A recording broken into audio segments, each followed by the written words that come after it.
Hello snowboarders of the internet, I'm your host TC, and today we will be reviewing the K2 Alchemist. Now this board has been redesigned since the last time we reviewed it over here at Angry, so just keep that in mind. This board is equipped with K2's directional camber profile, meaning you're going to have rocker in the nose all the way until the front of the insert pack, and then camber all the way throughout the tail, all the way to that back contact point.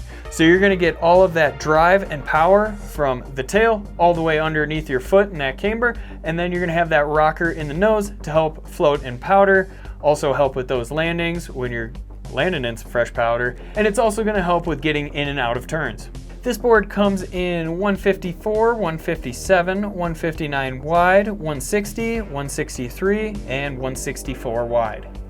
I rode this board at Copper Mountain for one run where it was way too busy, so we just decided to pack it up and go on over to A Basin where conditions were much better, not as many people, and it became sunny pretty much right as we got there. A few flurries coming down, a little bit of icy conditions, but nothing this board couldn't handle, and I used my Ride Fuse boots and Jones Mercury bindings.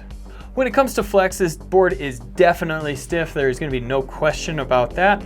Now I will say the rocker in the nose helps soften that up a little bit, but because of that 3D top sheet on the nose there, it does keep it a little bit more stiff and help with the stability as well, where this board feels extremely stable.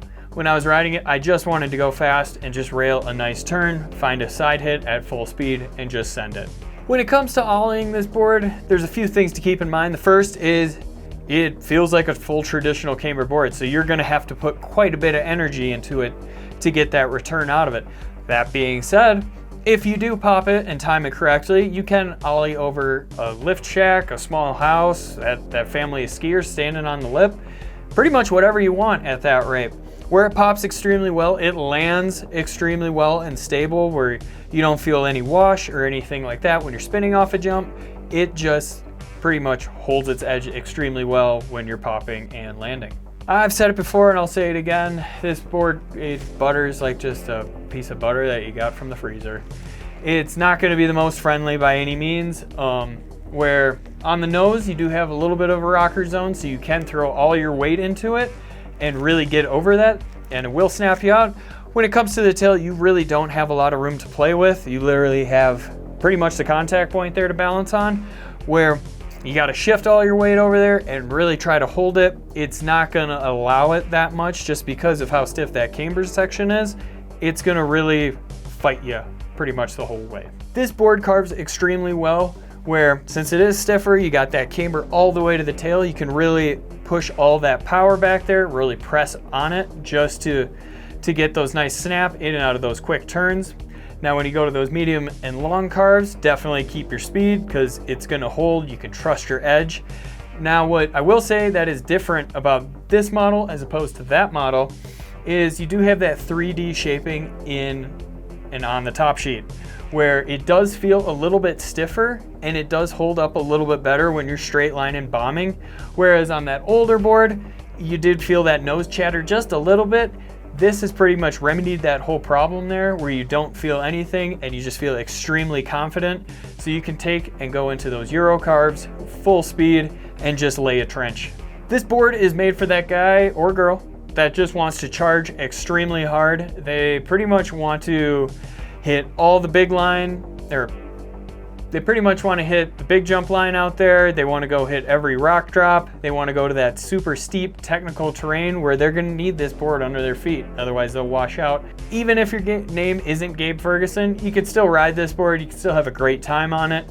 This thing is just made to go fast and just hold an edge. My personal thoughts on this board is I do love it. I do own one. I own the older one. I wish I owned this one, honestly, just because of how stable that nose is. It's super fun. It literally is my ideal board. Nice and stiff, nice and responsive, fast, will handle pretty much any side hit or any jump you throw at it. You can take it in that technical terrain and not have to worry about anything. Just a solid charger. I love this board still. It's one of my favorites. Comparable boards, the Slash Vertical Ride Mountain Pig and the Black Snowboard of Death by Capita. Binding recommendations. the K2 Program, the Now Drive Pro, and the Ride C9. This has been my review of the K2 Alchemist. Do you agree? Do you disagree? Do you own one? Are you going to buy one?